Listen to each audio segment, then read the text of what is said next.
So thank you for everyone for coming this afternoon. The meeting is on A Rebel's Guide to Alexandra Kollontai, and it is the book launch meeting. I'm Maggie Palmer, I'm the chair today, and I'm an NHS worker and a Unite rep. Our speaker is Emma Davis, who's a primary school teacher and member of the SWP. She's also an NEU Joint Equalities Officer.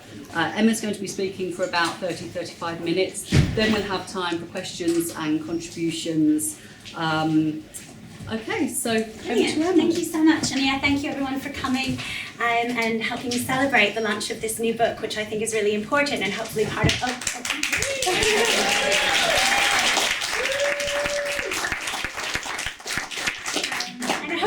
Part of a contribution to a discussion about the issues which Alexandra Kollontai was so committed to, and that's really what I'm going to focus my talk on.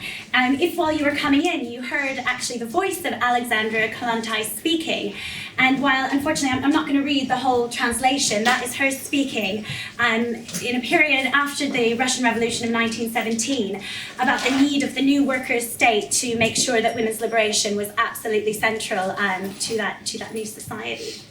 And that's really where I want to start from.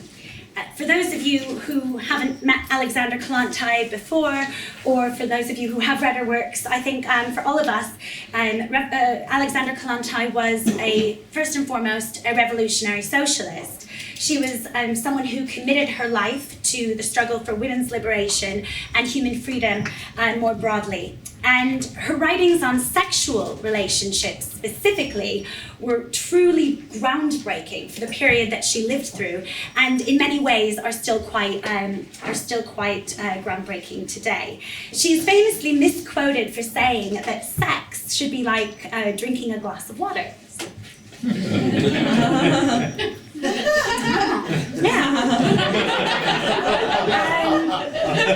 But what she really said, you can read here, that the sexual act should be seen as something that isn't shameful or sinful, but something that is as natural as other needs of a healthy organism, such as hunger or thirst. And still in her period, she was criticized from both the right and the left for her ideas, which were either considered to be promoting promiscuity from the right, or that they were way too advanced for the period that she's living through.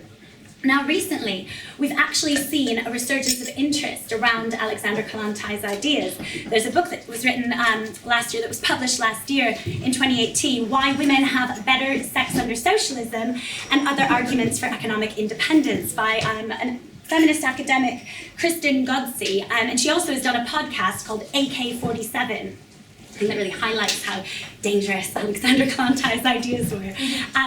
But it's 47 works by Alexandra Kollontai, and what she does is she goes through and she reads Kollontai's works and then kind of dissects them. And I really recommend that people read this book. What Kristen Godsey writes, though, about Kollontai's idea on sexuality is she says, Kollontai was never arguing for unbridled promiscuity or for a form of free love in the sole pursuit of hedonistic pleasure. Instead, she believed that by destroying the link between property and sexuality, men and women would have more authentic and meaningful relationships. So I think that's really what her starting point was. And I think that there's a battle of the ideas of Kollontai. Kristen Godsey, as well as a lot of sort of modern commentators, have called her a feminist or Marxist feminist. But Alexandra Kollontai actually always considered herself to be a socialist, a revolutionary socialist, and a Marxist. She saw that the struggle for liberation had to be central to a class struggle against the system as a whole. So this is something that I'm going to come back later, and I think it's a key theme hopefully for the discussion as well. And her revolutionary ideas meant that Kollontai's politics swept far beyond the issue of the women's question or women's liberation. She was a principled internationalist. She helped to organize International Working Women's Day alongside the German socialist Clara Zetkin in 1910. She also was a principled opponent to the First World War. And this is at a time when socialists around the world, along with feminist groups, were lining up to support their rulers in the First World War. And this actually ultimately led her to join the Bolshevik Party in 1915 due to their commitment to opposing the war. And really, I feel that, like so many revolutionaries, women revolutionaries and women activists, Kollontai has been written out of history books. And that's because she gives an alternative vision of history, one which talks about empowering ordinary working class people and empowering the oppressed. And that's why I wrote this book, and why I think it's important that we do look back to her ideas alongside other women revolutionaries and socialists. Today, we face a huge fight. We have the sexist, racist, bigoted Trump in the White House. We've got Jair Bolsonaro in power in Brazil, and the rise of the far right across Europe. But at the same time, we've witnessed a resurgence of movement around the question of women's liberation. For example, the millions of people who protested on the inauguration of Trump, the #MeToo movement, the fantastic victory around abortion rights in Ireland just last year. And it was with this in mind, and it was for this purpose that I wrote this book. And it's for this purpose that I think that while writing 100 years ago, Kollontai's ideas speak directly to us today. All right, so who was Kollontai, for those of us who are meeting her for the first time? This is Kollontai, actually, as a child. She was born in 1872, and you actually look at it, you think, okay, this is someone who was a champion of the working class. She was actually born into a middle-class family, an aristocratic family, but they were fairly progressive. Her mom had actually conceived of Kollontai before divorcing her first husband, so at this time, this was very radical. Kollontai also grew up with a keen sense of the inequality at play in Russia at the time. Women had virtually no rights under the Tsar, and I should highlight as well, this was a Tsarist monarchy that they were living under, and so there was quite a newly developing capitalist system. Her mom's family were peasants, and she would play as a child with a lot of peasant children, and so she was always writing in her autobiography, I was very keenly aware of this sense of inequality. She also refused to do what her older sister did, which was marry a man who was 50 years older than her, because her parents forced her to. And instead, she was saying, I want to marry out of a great passion. I want to marry for this idea of great love. And what we'll find is that actually that ends up becoming something which she rebels against. But initially, that was part of her rebellion. And she does this. She marries her cousin, the engineer, Vladimir Kollontai. And attempting to understand why she witnessed all this inequality in the world, like so many of us, she started to read, and she read the works of Friedrich Engels, she read the works of Karl Marx, and the German socialist August Bebel, and all of these were revolutionary socialists of the period that she was living in.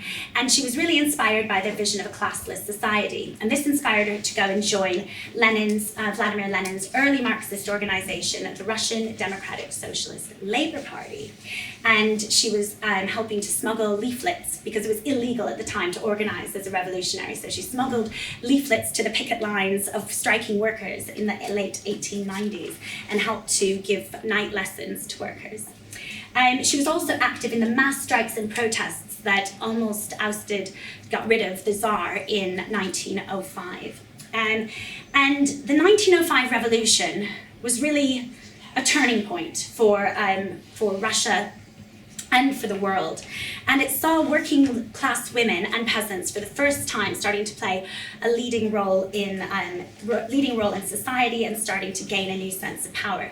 Kollontai wrote beautifully years later that there was no corner in which the voice of a woman speaking about herself and demanding her new rights couldn't be heard. So we have here protest as part of the 1905 revolution. And so the revolution was a turning point for the movement, and also it was a turning point for Kollontai more specifically. Recall, women in Russia had virtually no rights. No property rights, no divorce rights. Sexual violence was commonplace in both the field and in the factory. And seeing the immense role that women had played in the revolution, Kollontai, for the first time, due to the revolution, turned and started to focus on the question of women's liberation. And I think that's an important point to make, that it was actually out of the struggle that she started to, that she made this her focus. And it's for this purpose that I'm going to stop now, and I'm going to start to look at some of more of Kollontai's ideas. The question of women's liberation and the question of sexual liberation, for which she's most remembered. Kollontai was not alone at the time in 1905 in the shift around looking at the question of women's liberation. For the first time in Russia's history, middle-class feminists as well, middle-class women, seeing the immense struggle of the peasantry, seeing the immense struggle of the working-class women, started to raise their own demands. They started to raise the demand for the vote. I think they were also inspired by the struggles across the West and in this country, the suffragette movement. And like the suffragettes here, they argued that what was needed was a united movement, a united women's movement for the right of propertied women to vote. And they appealed to the new government that had come out of the 1905 revolution, but they were rejected for their demands. So they turned to the working class, and they started to campaign amongst working class women for their demands. Now remember, Kollontai was from a middle class background herself. She had made a conscious choice to break from this class, and she had joined Lenin's party and had turned her attention to the working class. And she felt really strongly that while the middle-class feminists were right to raise their demands for the need for the vote, the call for a united united women's movement, fell short of addressing the needs of working-class women, and fell short of addressing the needs of the vast majority of women and people.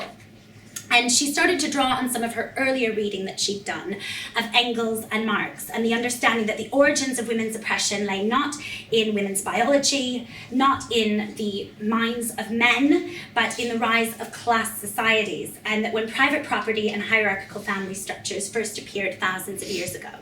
Now, I don't have time to go into this and have a meeting right now on the origins of women's oppression, but there's other meetings at Marxism where you can take up these issues, and also I tried to develop this more thoroughly in the book. And she also drew on her reading of the German socialist August Bebel. And Kollontai went on to describe how under capitalism, working women experienced what she termed, and what Bebel had termed, a double burden. And this is something which middle-class women did not experience.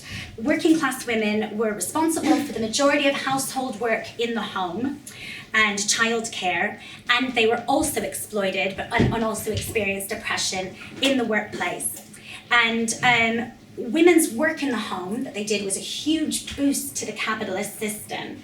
The sexist idea that this was a woman's biological role and that women were naturally inferior was promoted by the ruling class and used as an ideological weapon to create rifts within the working class and to keep them from organising resistance.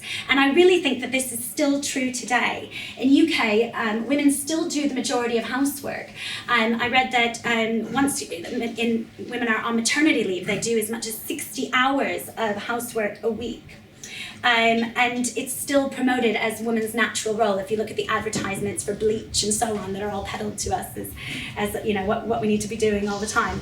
And so for Kollontai, she just felt that middle-class women did not experience this same double burden. They could employ nannies. They could divorce their husbands and so on at the time.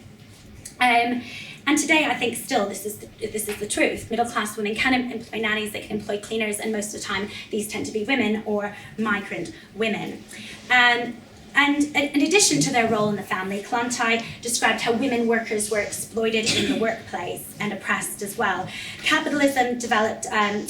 As capitalism was developing, there was increasing numbers of women in the workplace, and bosses needed them as cheap labour, and especially we saw this in the drive for war. By 1917, women were 40% of the Russian working class, and the conditions that they faced were horrifying. They were paid as little as a fifth of men.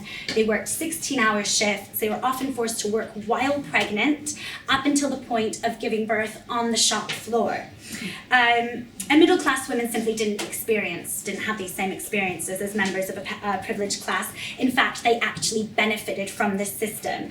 And I think that this is still true today. We have more women in work than ever before. Still, women make up the lowest paid workers and still do the most casual work. And the flip side of that is that we have more women bosses, more women CEOs than ever before. However, they've done nothing to end the poverty and the exploitation which the vast majority of women experience. In fact, again, they profit from it. And Kollontai began to develop her ideas in her book, The Social Basis of the Women's Question, written in 1908, and she wrote it directly in response to the middle-class feminists. And Kollontai asked, is a single united women's movement possible in a world based on class conflict, class division? And she answered, this is her own words, the woman's world is divided, just as is the world of men, into two camps. The interests and aspirations of one group of women bring it close to the bourgeois class, the ruling class, while the other group has close connections with the proletariat, or the working class. And while Kollontai really felt that there were opportunities and moments when we could all unite that were very important, for example, around the vote, the winning of a reform, the winning of the vote, would fall short of challenging the unequal structures of capitalism which oppressed and exploited the vast majority of women and men workers. She also felt that as members of the working class, women gained a sense of power and agency, which you'd seen in 1905, where they could actually begin to fight back and win key gains. So it's a main question, was Kollontai a feminist? And I hope maybe we come back to this in the discussion. Kollontai felt strongly that socialists needed to be involved in the women's movement. They need to argue at the same time, however, that class had to be a central tenet, a theme that went through that movement. For example, she applied this into practice. She organized for a group of socialist women and workers to intervene at a conference of women in 1908. It's a picture from the Congress. And they went along to this, it was a feminist congress that was all about uniting the women's movement. And they went along and they got up and they raised working women's demands, demands like time off for breastfeeding, pay, and so on. And when they raised their demands in this conference, the middle-class feminists called the police and said, round these people up, arrest them.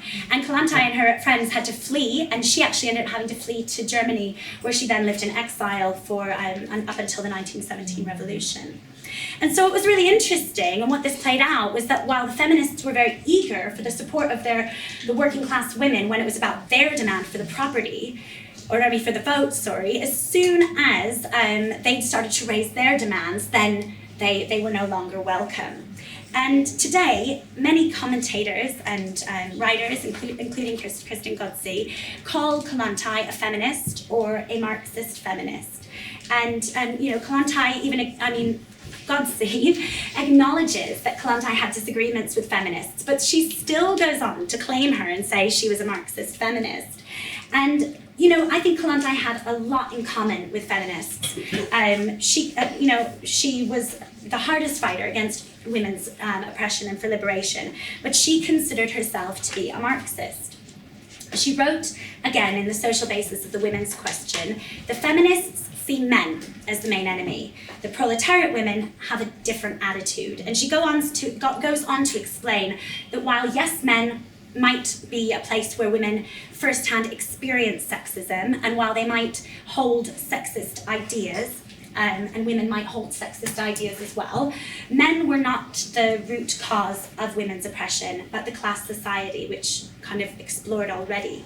And also, working class men were working class women's comrades. They were their workmates. They were the people that they had similar experiences of exploitation, and that when they then moved into struggle, they would be the people that they would be fighting alongside. And I can feel that today. My workmate across the lunch table, who's a man, might make a sexist comment or something like that, but I still have a lot more in common with him than I do with Theresa May, who's been responsible for helping to destroy our entire welfare state.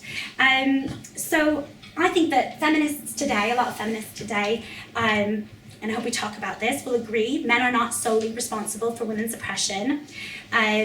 Also, they will say it's not necessarily just biological, and class plays a central role. Kollontai actually goes and takes this a step further. Kollontai felt that genuine liberation could not be won within the unequal structures of the capitalist system, and that while every challenge to sexism was important, the key to genuine liberation lay in a bottom-up struggle by the masses against the system. And Kollontai's ideas didn't come out of thin air. They were shaped directly by her experiences of looking at the 1905 revolution, and again, they later resonated in the experience of 1917.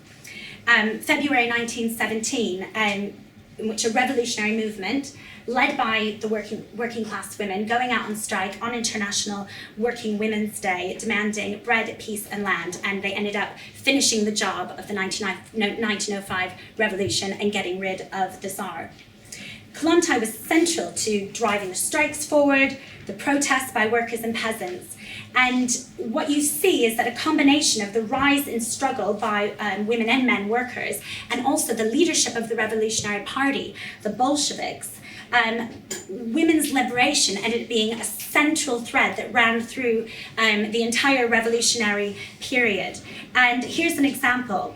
May 1917, so this is just 2 months after the revolution began, the Bolsheviks set up a newspaper called the Rabotnitsa, which was a working women's newspaper, and it was organized specifically to help to win against the ideas of sexism that were existing amongst the working class, and to also report on where women were fighting back.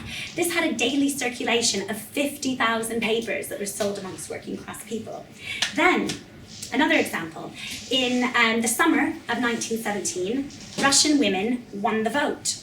This was in advance of most Western countries, and this was actually before even the insurrection in October, which saw the working class seize power. And at this point, the middle-class feminists, they were against the revolution, and they were actually campaigning in support of continuing the First World War. So the women won the vote, but they actually won it from the working class and the peasantry themselves who were fighting back. So I think that's also an example of how the working class power was being seen to deliver for women. And Kollontai also played a central role in encouraging the working class and the peasantry to continue the revolution, so that it would go beyond just getting rid of the Tsar, beyond just setting up another capitalist state, and actually going towards genuine socialism, as they did briefly in October 1917 and for a brief period afterwards. And the insurrection in October saw, for the first time in history, the working class, along with the peasantry and the soldiers, in mass organizations or councils that were called Soviets, take power and begin to run industry and the state for themselves. And for Kollontai, this was the highest point in her life. She later looked back and said, all the work that I've done, everything I've done is now come in this achievement of 1917. And she was made Commissar, or that's in other words MP, of social welfare. And in this role, she was able to help deliver some of the most groundbreaking decrees and achievements for women that have ever been won.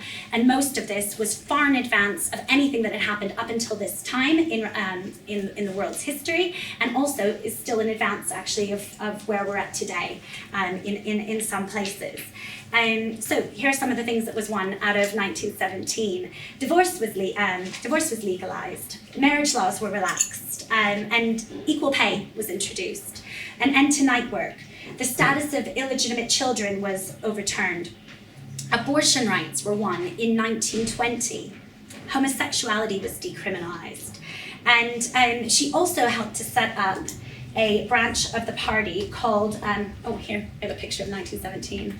I forgot to go through, sorry about that. Here she is as Commissar of Social Welfare. You can see she's working and helping to organize sort of schools and hospitals and so on, that I'll come back to in a moment. But also the General, which was a women's branch of the party which traveled across the country and helped to organize working class and peasant women and get them active in playing a leading role in the new society, because the Bolsheviks really felt that if they were going to genuinely liberate women, they had to turn those decrees into practice. And here's even a picture. They traveled, Kollontai was actually responsible for the eastern part of the country, where she went and was working with Muslim women, and they really felt that Muslim women, as some of the most oppressed people in society, their demands had to be part of the new socialist state. As Commissar of Welfare as well, I'll just go back to that one, she began the process of setting up communal services which the Bolsheviks felt was absolutely central to lifting a woman's double burden. If women were to take part in society, yes, they had to be politically engaged, but also they had to be freed up to do that. And so what they did was communal laundries, communal childcare centres, creches, hospitals. By 1920, 12 million people were fed communally in Russia.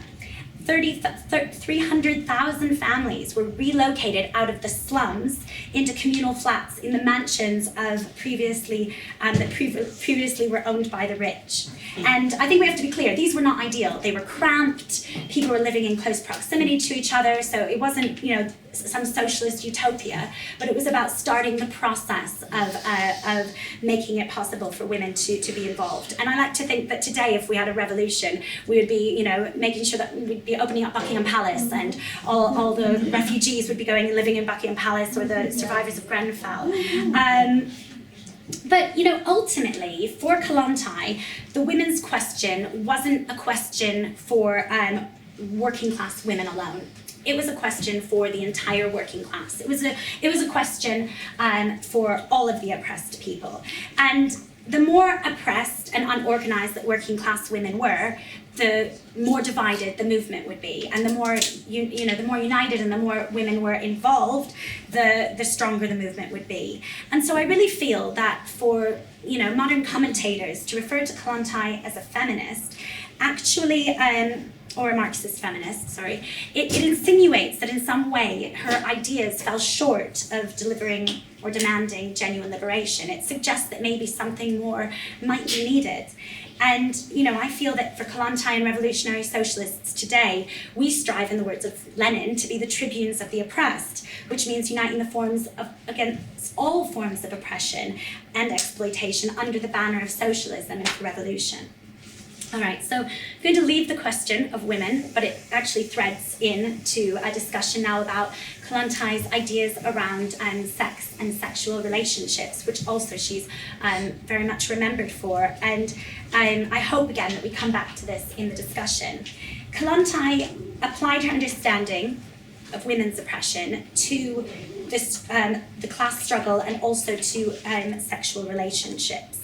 And she really felt that sexual relationships were a very important part of what it meant to be a human, and that throughout history, changes to sexual relations had always come alongside struggle.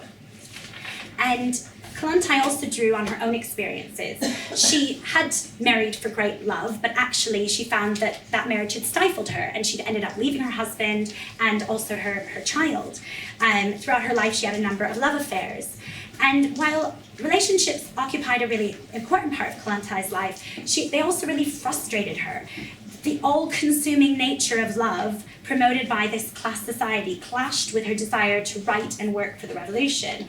And she wrote a number of short stories and novellas, which I encourage people to take advantage of and dip into, because they really put a window into what women's lives were like in Russia at that time. But one of her characters, writing in 1917, said, I've read enough novels to know how much time it takes to fall in love, and actually I just don't have the time. And Kollontai really felt that while they were incredibly important, relationships occupied too high of a point in a part of our lives.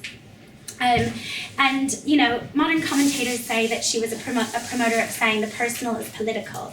But actually, Kollontai did think personal lives were important, but she felt it was actually the class society itself which was the main cause of some of the problems in our relations. And that's why it had to be looking at the class society to think about how we can fight back against them. She developed her ideas in an essay called The Sexual Relations and the Class Struggle, which was written in 1915, sorry. And I was told by a comrade yesterday that this is like the key breakup text that he always gives out when people have a breakup, and I really recommend that people do read it. But what she says is that under capitalism, relationships are based on what she described as a strict individualism and exclusiveness, to be located in the ideal of the private nuclear family, and that women's domestic work and everything I talked about further reinforces their oppression and the unequalness in our relationships. And this is what she, pardon? Can you repeat the name of the book?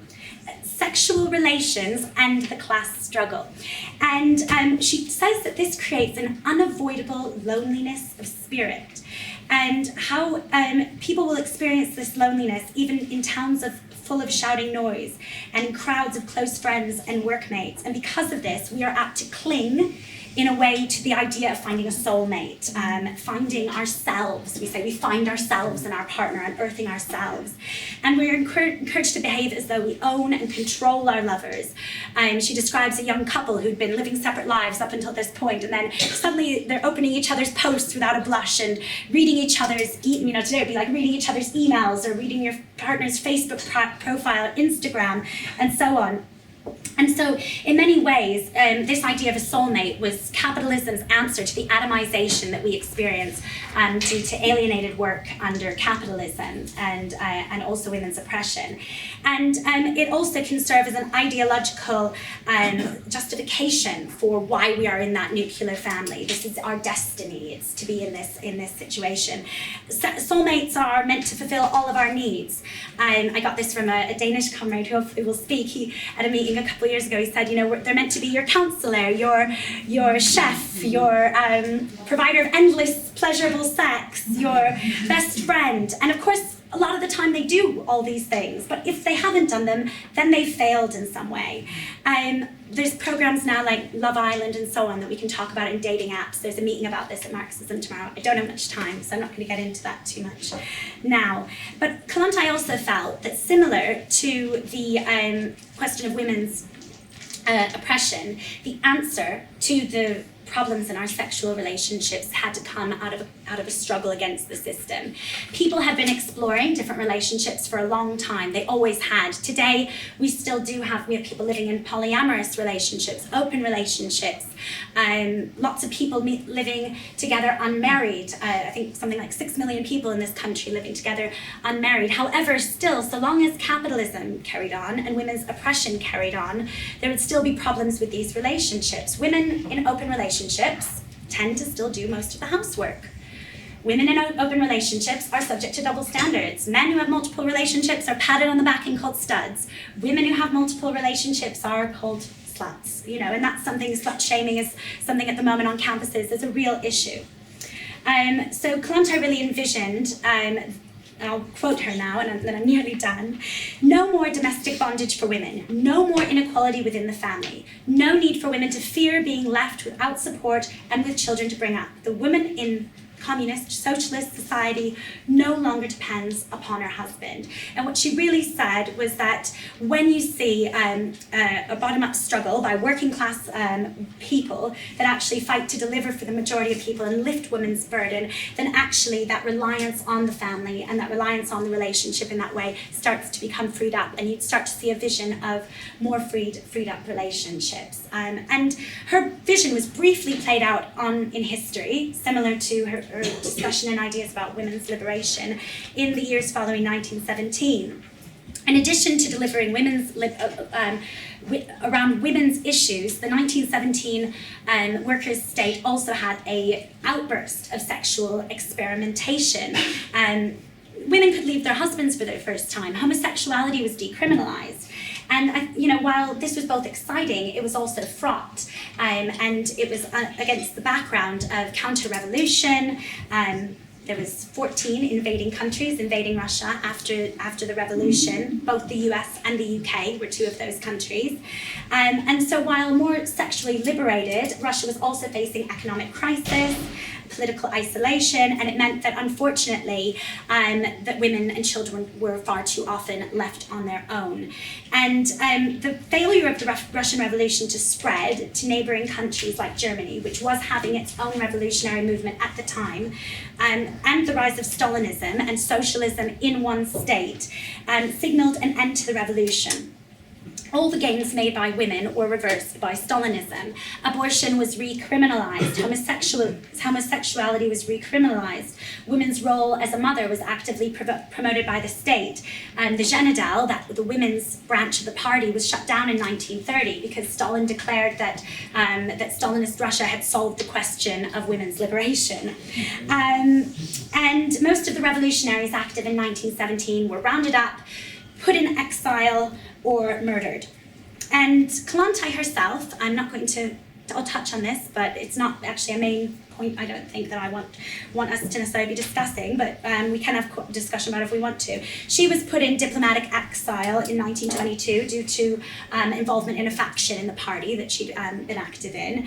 And this really signalled an end to Kollontai's visionary commitment to revolutionary socialism, I would argue, as she ended up acting as an ambassador to Stalinist Russia in Norway, Mexico, and finally Sweden until the end of her life.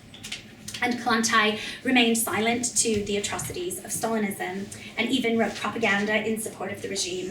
And I feel that this was a complete departure from her earlier commitment to women's liberation and revolutionary socialism from below. She died in 1952 in Moscow. And while writer Kristin Godsey is right to celebrate Kollontai's revolutionary ideas about women and sexuality, she also attempts to locate some of Kollontai's ideas in her earlier ideas in her later justification for Stalinism. For example, Kollontai's celebration of motherhood, which she ends up writing propaganda for Stalinism. And I think that for revolutionary socialists, there is no justification for this, and we see it as a complete break from her earlier work and her earlier writing, and it really does signal an end to her revolutionary role. Stalinist Russia was not socialism, it was state capitalism, where profit was still derived from the working class and it went to the state, almost done, the state rather than to private companies and to the bosses. So today, we face the far right, the threat of war and climate catastrophe.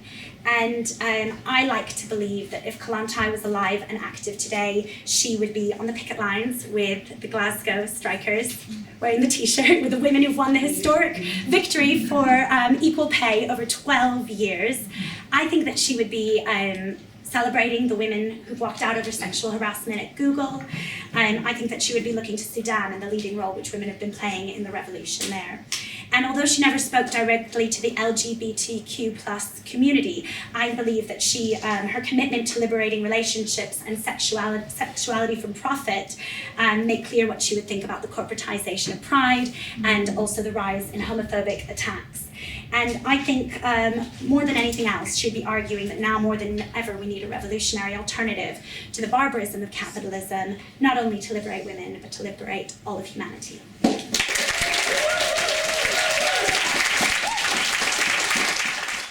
So who would like to be first to come up?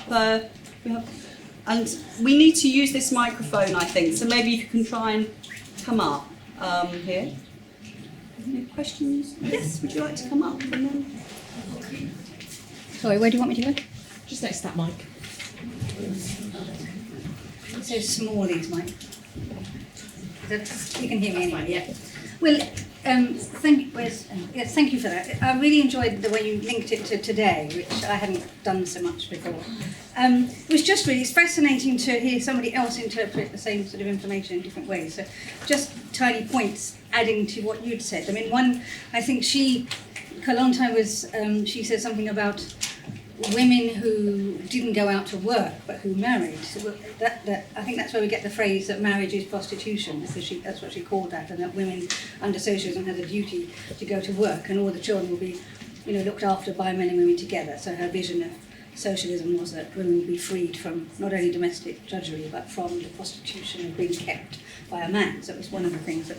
Another thing was her struggle in relationships. I think she saw, I know I'm not really supposed to say this, but I think Lenin was not always faithful to Krupskaya and had another relationship, and Kollontai, I think, was friends, I've forgotten the woman's name, but they were close friends. Thank you, and so on. And I think Kollontai herself had a relationship with someone who was married, I think, and so on. And when she was in exile, she wrote 2 novels, Love of Worker Bees and A Great Love. And in A Great Love in particular, she talked about sort of meeting her lover, but she'd have to give up her time to rush to be there. And the lover would expect her to give up, if she was due at a conference or that kind of thing, the dominance of the man's work, even in what were, apparently kind of freer relationships. She was always struggling for love to be free of any constraints. So I think that was the other thing. The other thing I was thinking about was her later years, I think, and perhaps through all those affairs as well, I think she struggled with a great deal of loneliness, being stuck out in other countries as an ambassador. And we don't know the struggle she had to, she saw nearly all her Bolshevik comrades killed and so on, to survive. Whether we should apologise, I don't know, but I do think that she probably had years of loneliness and exile. That was difficult. And when she went to Mexico, I know that was supposed to be a cruel thing that Stalin sent her, and it broke her health down and things like that.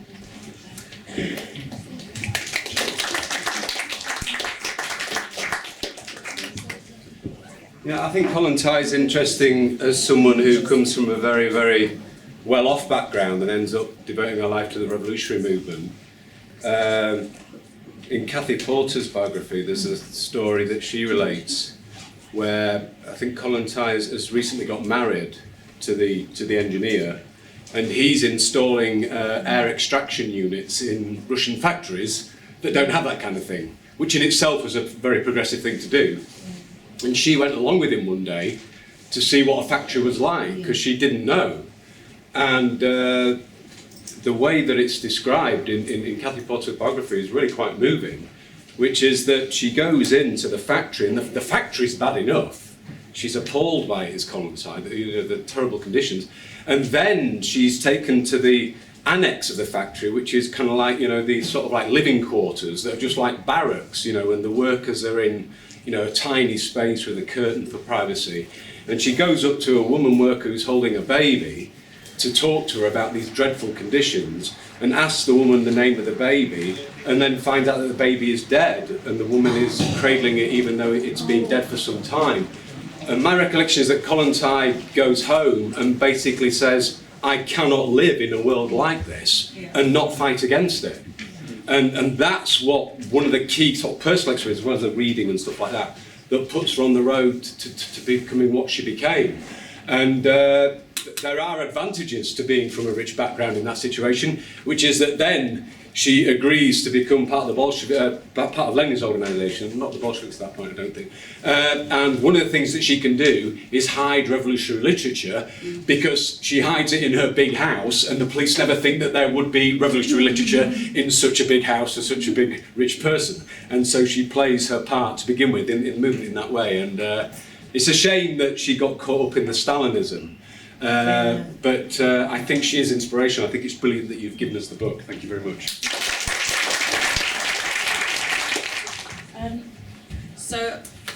Thanks, Emma, for writing such a great book. I think it's come at a really important time. I think, especially young women at the moment are kind of trying to make sense of a world in which, sexism is on the rise. We're talking about, of course, like things like the attack on the two lesbians on the bus that was about homophobia, but was also about sexism amongst, the daily kind of harassment that women face at the moment. But also sexism in sexual relationships, I think, is something that is, to be honest, grinding for a lot of women, and also men as well. I think that is very fair to say. I think that Kollontai's ideas about possession and wanting to have, she says, have the very soul of someone is, it still rings true today. And when she says that, that in the start of her major kind of work on it, she was like, we are going through a sexual crisis. I think that she was right, and I think that, we're still going through that sexual crisis today. With stuff like Love Island, that is literally a show that is based around trying to find your ultimate, the thing that will make your life better, the thing that is the only thing that will make your life better, apparently, according to kind of the ruling class. Sorry, I've lost my train of thought. But that's the only thing that will make you happy. And she says that also in that, the dark is always darkest when there's light at the end of the tunnel, when there's that idea of a great love, of you being someone's everything. And I think those ideas still, have a massive effect on women to this day, from, when we start off and we read stories about princesses and finding your one true love. And I think that, it really gives an answer to why why we are feeling in such turmoil. And I think that, when you read our short stories, when you read her work, I think that for a lot of people it's a light bulb moment. It's like, I'm not the only one feeling this. There is a reason why I'm feeling. And obviously, as Marxists, we have to have the reason for feeling everything. There's a material reason why we feel them, and I think that that's what Kollontai gives. She gives you like that material reason. All right. I just want to echo what Zoe said. I mean, I think it's incredibly important that at this stage, you know, there is a biography and a Rebel's Guide coming out on Kollontai because people are revisiting her work. Kristen Godsey is, you know, a big, probably amongst the most prominent examples of that. And I just wanted to talk a little bit about on the question of you know, why Kollontai did so much around women's oppression and women's liberation, because I think, and what you'll get from Emma's book is that we've got to be absolutely clear. The reason why Kollontai committed herself to fighting women's oppression is because of the things she saw and experienced, but also she concerned herself with fighting all oppressions because she knew that these things will uphold the system that we live in and so on. And I think, I mean, one of my favourite quotes of Kollontai is actually in Louise Bryant's Mirrors of Moscow, which has a chapter on different Bolsheviks and so on. And Louise Bryant being the American journalist, partner of John Reed, who travelled to Russia, and she was very close with Kollontai, particularly when she was Commissar of Welfare. But she told her that in the States, they were criticising the Bolshevik policy, you know, things like what Emma talked about, you know, communal kitchens and nurseries. They were criticising it and saying the Bolsheviks are trying to nationalise women. Incredibly insulting. It's like we can't get away from women being property. But her response is this, and it completely shows what I'm talking about when it comes to her concerning herself with all oppressions, because actually they used to exploit us all. Referring to the state, she says, when our revolution came, we obtained equality for everyone who is willing to work, and everyone don't fail to comprehend what a stride that was. We didn't have to have a civil war to free the Tatars or the Turco men, and it certainly never was in anyone's mind on any side to disenfranchise Russian women, let alone to nationalise them. She's talking about the different situations in the States, but you know, you see, you know, a huge bit of internationalism there. But I think that's something we've got to constantly reassert, whether we have these discussions or not, around whether she was a feminist. But on the thing around, you know, nationalising women and the stuff around communal kitchens, I mean, it was actually more to do with recognising, and you know, Emma's right to talk about the Marxist theory of the origins of the family. It was actually recognising that capitalism is so efficient. Why do we need all of these things done in a private home by one person, by a woman? It's not about actually sharing these responsibilities. Actually, it's about, you know, how these everyday things how they can be best run in society. But also, one of the reforms that the Bolsheviks made, yeah, this is my last point, is around abortion, and I was remembering it because of Emma's T-shirt today. They legalised abortion and decriminalised it, particularly, I mean, it came in the context of the Russian Civil War, and the reason being was, particularly as women had to go, there was an increase of women going to work because of the 14 countries invading during the Civil War. Infant mortality was on the rise again. People were having to leave their babies and so on and so forth. And so out of recognising a necessity for women to be able, in women being able to take control over this, not just for their own welfare, but also actually to make sure that babies aren't being left, that and women aren't going into dangerous abortions. That's why it happened, and okay, I'm going to leave it there. Thank you.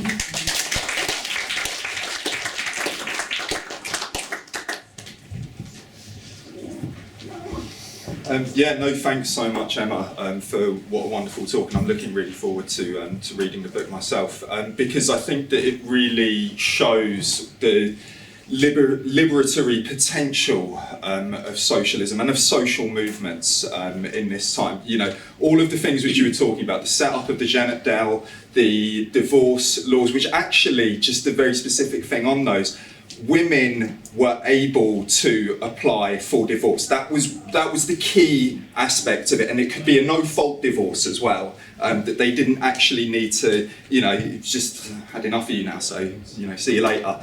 No longer kind of oppressed in that kind of in that environment.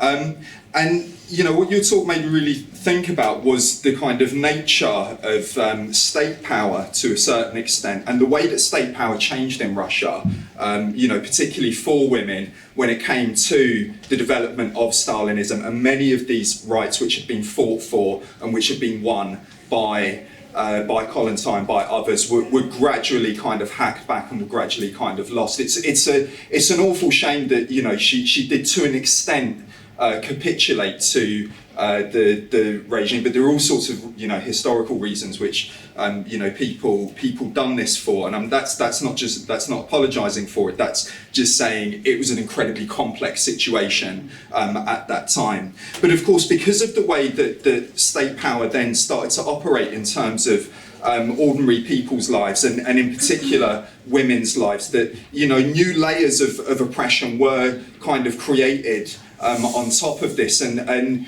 it's very important for us to remember when we're thinking about what is socialism, what is Marxism. I saw Sally's interview the other day on Sky News, where, you know, this notion of the Soviet Union being central to ideas of what socialism is was really being challenged, and it should be challenged, because, you know, in the 1980s, when you had a youth movement kind of taking off in Leningrad and in Moscow and other parts of the USSR, which kind of unbuckled parts of the Soviet Union and kind of pushed it a little bit more to collapse. The response of one of the leading members of the Politburo on a very famous televised interview, I forget their name for the moment, but they said, there is no sex in the USSR, you know, and of course that would have, you know, ran completely contrary, and I'm sure Kollontai would have had a lot to challenge on that idea.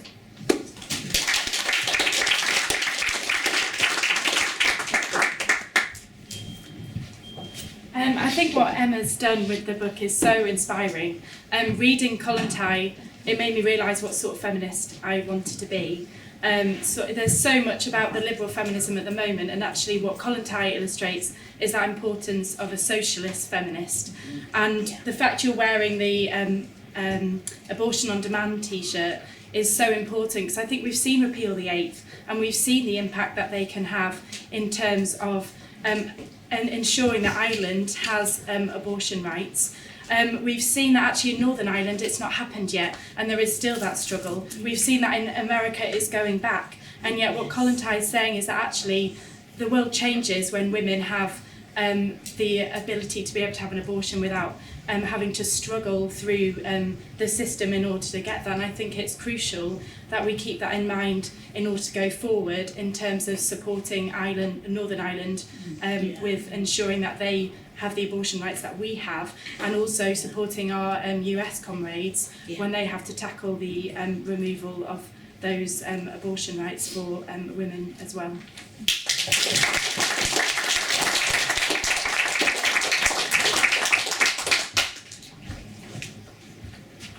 Yeah, I mean, echoing what everyone said, brilliant meeting. Look, I just bought the book as well from Bookmarks, recommend you all do the same if you haven't already.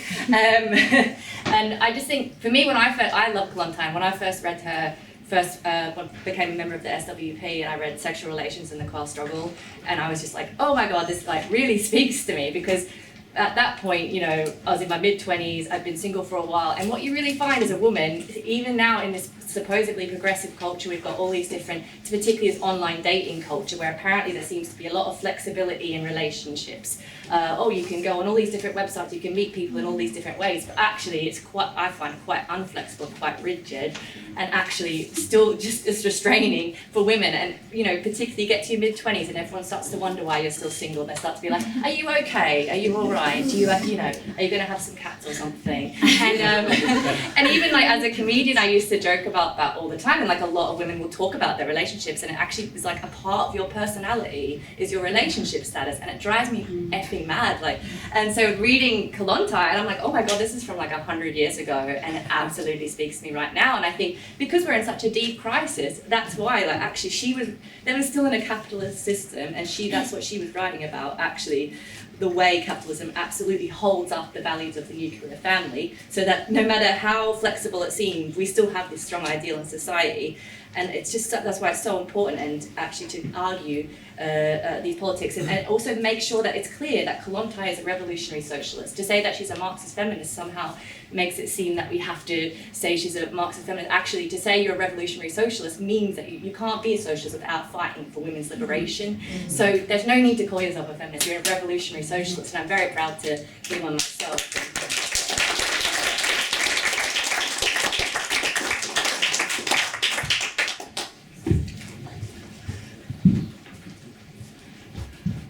Hey everyone. Yeah, plug the book as well. It's at the back, so make sure you pick up a copy. Haven't actually read it yet, but congratulations, Emma.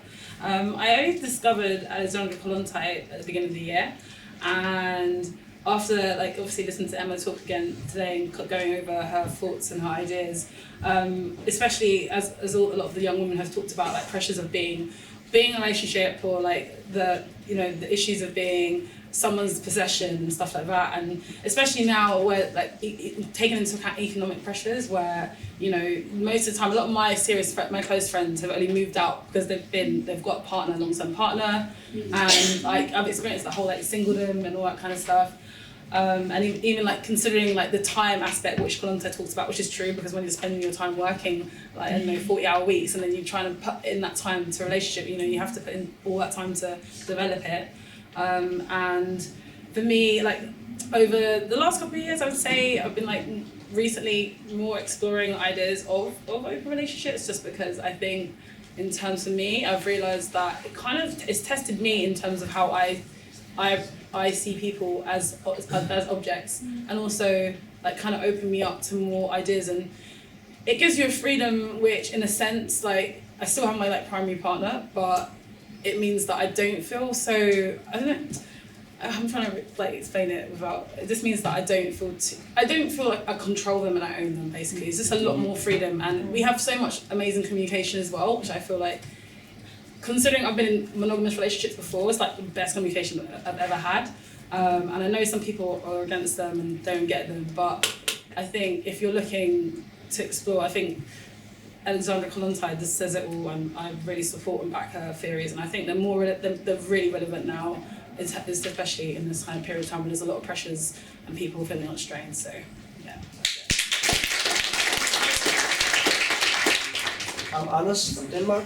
I would like to say something about how capitalism in a very concrete way affects our family life.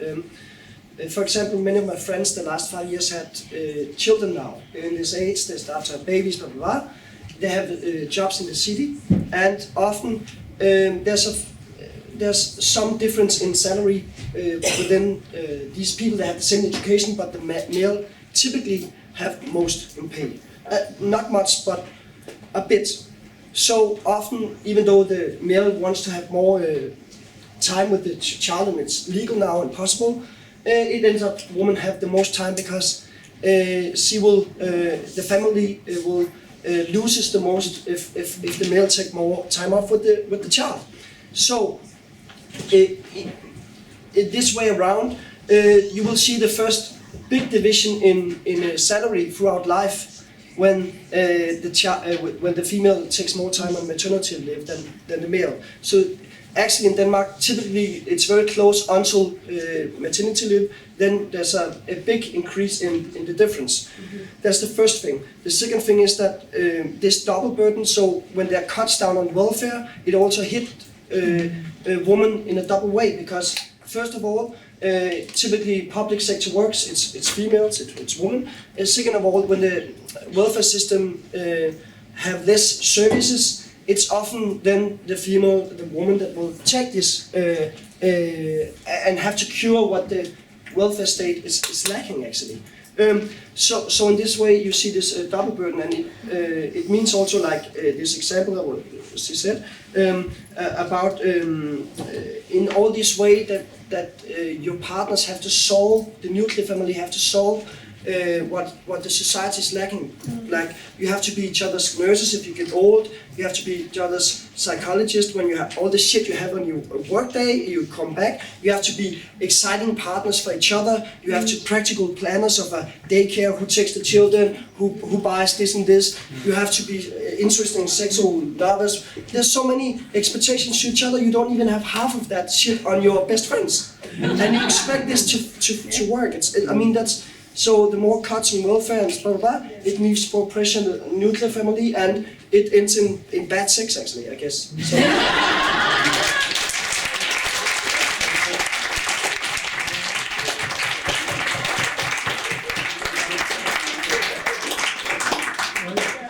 Okay, on that note, Thank you, comrades. I'm really sorry that we couldn't have more people contributing. We've just run out of time, and Emma will have 10 minutes to come back. Oh, wow, okay. Might not even.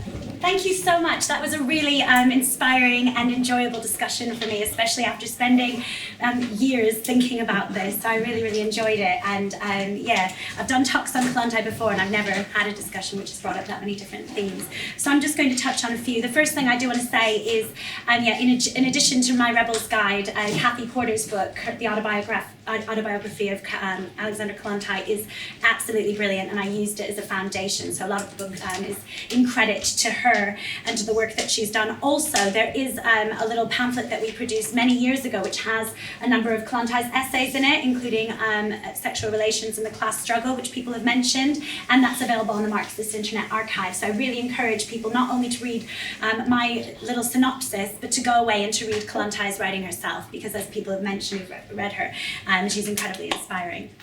Right, so just a few things I want to talk about. I think it's one thing I failed to mention, but I think it's a key theme about Kollontai's life, is that she was very much a product of the period that she lived through. In the periods of the rise in struggle, Kollontai's ideas tended to be at their most progressive, I would argue. And it was looking at 1905 that she was able to write what she did around the question of women's liberation, for example, and also around the issue of more liberated sexual relationships. It was in her work as Commissar of Welfare that she was actually to put a lot of these things into practice. Somebody mentioned Louise Bryant, and Louise Bryant, an American journalist, went and lived alongside Kollontai for a period of time. She wrote a book called 6 Months in Revolutionary Russia, which is brilliant. And what I love is she describes how Kollontai, as head of the Department for Social Welfare, democratized the entire department. So everyone who'd been low paid before, the pay was equalized, and she had like the former domestic servants coming and leading in the discussions, and the former Commissar of Welfare, Countess Penina, was horrified by this, and she said, "Oh, the Madame Kollontai, she's letting the servants sit in the chairs of the luxurious people," and so on. And then what she also did was she was in charge of the old people's homes, the elderly people's homes, and she democratized those as well, and she made them into what she called little republics. So the elderly people had a choice in what kind of flavor of soup they had that day, or other things about the way in which their care was organized. And every morning, Louise Bryant describes a queue of what she calls sweet-faced elderly people queuing up outside Kollontai's door, and they were coming to thank her. And she said, why are they coming so early? Why are they coming to thank you? And Kollontai said, well, actually, you can imagine there's quite a lot of power that can be gained from getting to decide some of the conditions of your life. You know, what flavor of soup you have that day or whatever, and that was really important to people. And that's one of the main things which Porter describes in her book, is that Kollontai was very skilled at empowering people to liberate themselves. She didn't think that at this time especially that liberation was something which she or any other well-intentioned member of the Bolshevik Party could impose on anybody. It had to come from the organized working class themselves and the people themselves. And I think that's a central tenet of Marxism, and it's a central tenet of where Kollontai's best ideas come from. But as much as she was shaped in that way, I think that also her ideas were shaped by the failure of the revolution to spread, by the Civil War, and by a desire to cling on in some way to the hope of the revolution, in a similar way to other revolutionary socialists as well. If you think about some of Trotsky's ideas later around degenerated workers' state and so on. However, Kollontai did have the opportunity to join Trotsky's left opposition, which was the key faction that campaigned against Stalinism. And she was in Moscow. She was asked by one of her former lovers to join Shlepnikov, and she said, no, I don't want to. And yes, she knew that part of the reason why she had to say no to this was that she would potentially face Trotsky's ultimate fate, which was he was murdered by a Stalinist agent. And she knew this, so I think her and other people who ended up kind of conforming. But I think that we have to then see her ideas post-1922 in this context.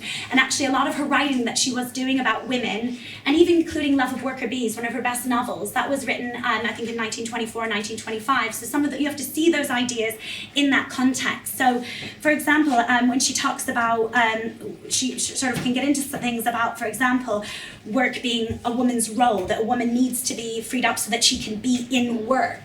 She didn't see work as a woman's destiny. She actually saw work as a place where you gain power, and that's where people can actually liberate themselves through getting rid of the capitalist system, through getting rid of the bosses. So work wasn't the aim. Similarly, she might later on start talking about the rights of motherhood. And, you know, motherhood, again, according to her earlier writing as well, wasn't a woman's aim. It was something which women, yes, have the biological ability to do, and it's an important part of reproducing the next generation of people, but it wasn't something which a woman should ever be defined by. And if anything, a socialist society should be about making women as much a part of that society as anyone else, and the idea of parenthood being something which is collectively done if people want it to be that way. And so also this idea that prostitution, marriage is a form of prostitution, she did write this. Again, I believe she wrote it after in this later period, and I think that there's quite a lot of confusion with that. She's talking about the idea that there is a monetary exchange that goes on within a relationship, but I think it's actually quite crude to call it prostitution. Kollontai herself was married. She married Debenko, one of her lovers. She was the first person actually to marry under the more relaxed marriage laws. So I do think that we have to see her ideas very much in that context. Right, I think the way it applies today, everything that people have said is so important. Dating apps is one area that I think you can really see it. That I was thinking about how dating apps today want us simultaneously in a successful monogamous unit, while at the same they want us single and looking for love, because that's how they make their massive profits. So we can't get it right for capitalism, can we? When we're in this unit, oh well, no, now you need to be out there looking for love, you're not experiencing it. And you think about as well how women are told that they need to be both kind of sexually free and sexually fluid and so on, and experimenting, but then at the same time you need to be in this economic family unit. So we're constantly being pulled, and capitalism is constantly trying to seek to profit out of the way in which we challenge relationships as well. And so I think, I think that's really interesting, and hopefully people will go to the meeting tomorrow on Love Island and carry on these discussions, because I think they're really important.